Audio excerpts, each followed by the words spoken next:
picking up some rancheritos right now. That might be the only thing that guarantees a good run today. It's completely useless at the end of the day. Unhappy with your school, you can just... I haven't even learned what happened yet. I'll do an update. There was a launch blade with black handle. Okay, here I am. So I'm at the south side of West Mountain, and I'm gonna show you the road right here. This trail that goes up to the top, it's gotta be the steepest climb in Utah County. I've heard a lot about hill workouts lately, and they seem to be on everyone's minds. I've done a lot of uphill running. Literally over half the time I've spent running over the last year has been uphill. But I haven't done any hill workouts. Maybe one. I guess I did one a couple of weeks ago with Sam and Caleb. But I don't think that qualifies as a hill workout. What I'm finding out is that a hill rep is running anywhere from 50 to 400 meters, maybe a little more uphill at a pretty fast pace. And when you think about what a hill is, it sounds like a hill is supposed to be anything that's slightly steeper than being flat. So back behind me, I've got a road coming up here that I think would be perfect for what the average hill workout would require. I think I'm gonna do a couple 3-minute reps, a couple 2-minute reps, and a couple 1-minute reps that I saw my friends Jeff and Micah do earlier this week. I'm gonna see what that is all about, and then I'm gonna put my trail shoes on and head up here. The shoe that I'm gonna put on, once again, I'll do the road section, and then I'm gonna be running that trail in the Norda 2. I find that if I tie these laces close to the bottom, the ghillie style laces super tight, I feel amazing on downhills, no matter how steep. And I would especially choose this shoe for the terrain here where it's not really single track. You can kind of dodge left and right, move however you want to. So I think that's where a really minimal shoe actually shines, where you don't have to run over every single rock. You can kind of move around them a little bit. So I'm gonna go head out on the road, get those reps in, copy Micah and Jeff's workout and see how that goes. We've got our road hill right here.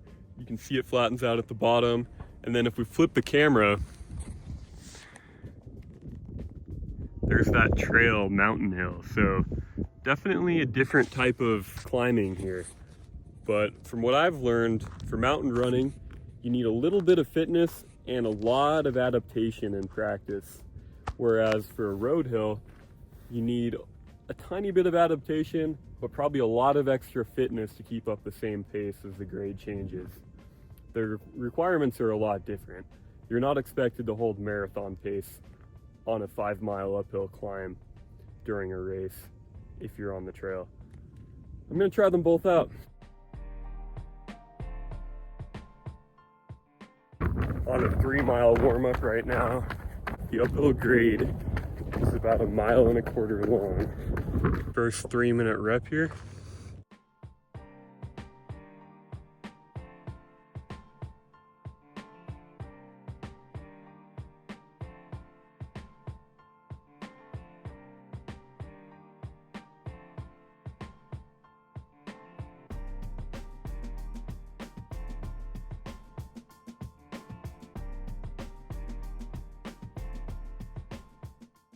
Two 2-minute reps left.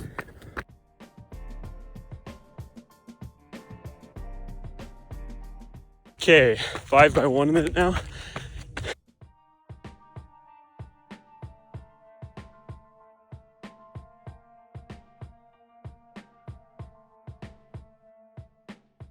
The 5th 1-minute rep.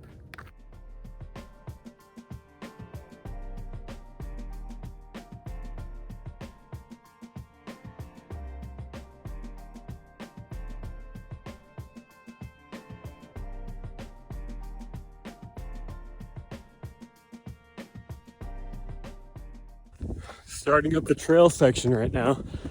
Just a bit of an adjustment, obviously. Trying to lock into a slower pace. Felt like a short little workout, but I'm already 10 miles in.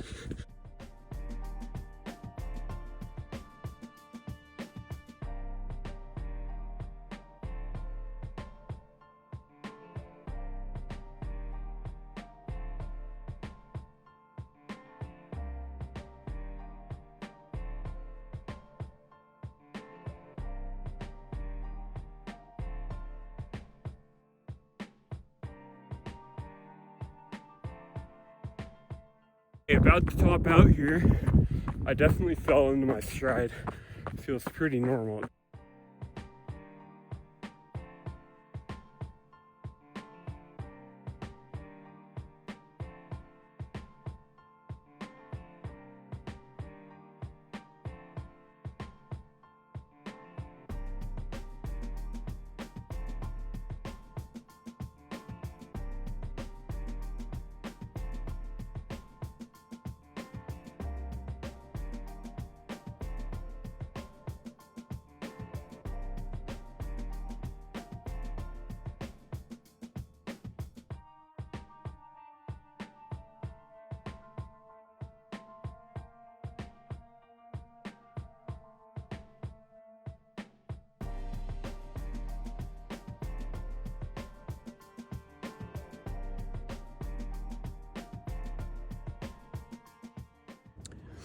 Okay, gonna head halfway back up and I'll call it a day. See what I'm at mileage wise. At about 13.5 miles now. It's crazy how much faster as accumulating distance. Vertical is a lot higher on that section.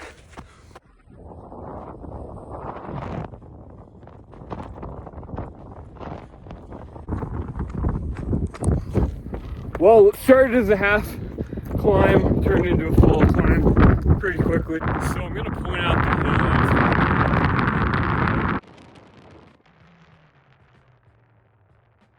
You just can't see it from here. It looks flat. Interesting.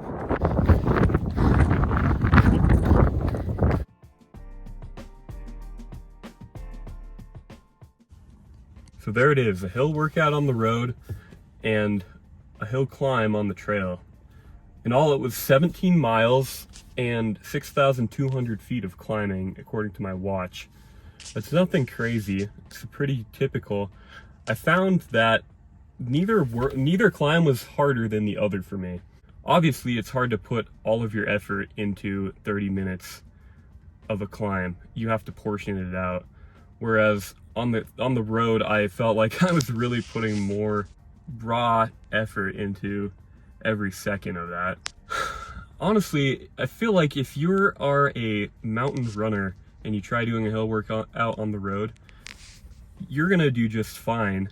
It's not gonna feel that hard, it's not gonna feel that long, and that's exactly how I felt. I was able to do another run right after that. I wish I could have done the run with Micah and Jeff. Maybe I would have fallen behind. I think the place where you might struggle is if you try to do a hill climb that's a little bit too long with too many descents coming off of the road. Obviously, you need some time to build up. I would do a workout on the road again, but I'll also do a lot of climbing, more like that second part of the run. It's interesting, the first 10 miles took a little bit over an hour, and the last 7 took 2 hours. I'd say I had a lot more fun on the last 7 miles of the run. Like I said, I'll be doing a couple more workouts in the future, but as a new trail runner, trying to become good at the sport, trying to become good at mountain ultra running quickly, I did a lot of zone 2 climbing, and I feel like that's crucial. That's really important. You can get really good just doing that. As long as you have some kind of efficiency to start out with, that's pretty much the main step to becoming a competent ultra runner. And I'm sure if you're a good D1 college runner or any, you can run a fast half marathon or anything like that, just a lot of those slow climbs and mileage and vertical added up over time will be pretty much all you need. I mean, I'm not even that efficient myself. I'm not that fast. And just doing pretty much what I did on the second half of that workout for every day, every week has made me pretty competent, I would say, at competing at these 50-mile, 100K, 100-mile races. But the benefit of the road workout was that it was over quickly, and that's something that I feel like a lot more people could fit into their day. And even if you're a trail runner, you could fit that into the beginning of your run. I didn't feel like it really compromised my run that much, which was kind of a new thing to find out. And one more quick thing I'll add about the road workout portion. I think that you can really hit max effort, or I felt like I could hit max effort on that shallow grade much more easily than I could going up a steep hill. There are more factors in play. I mean, your muscles can run out of oxygen, and it's kind of max effort, it's kind of not. You can put max output from your legs and your heart rate can go down, I think, going uphill if they're just not getting the oxygen they need. You know, that might be pseudoscience. Maybe I'm not thinking about that correctly. And then one more thing, I mentioned at the beginning of this run, this was the steepest climb in Utah County. I need to double check that I'm even in Utah County right now. Spencer Strom, if you're watching this, you can probably comment and say something about it. But you probably noticed that it was steep. And I'm glad that no one was shooting down the road, because I love coming out here, and usually on a Friday or Saturday, that's not a huge possibility. So that was great.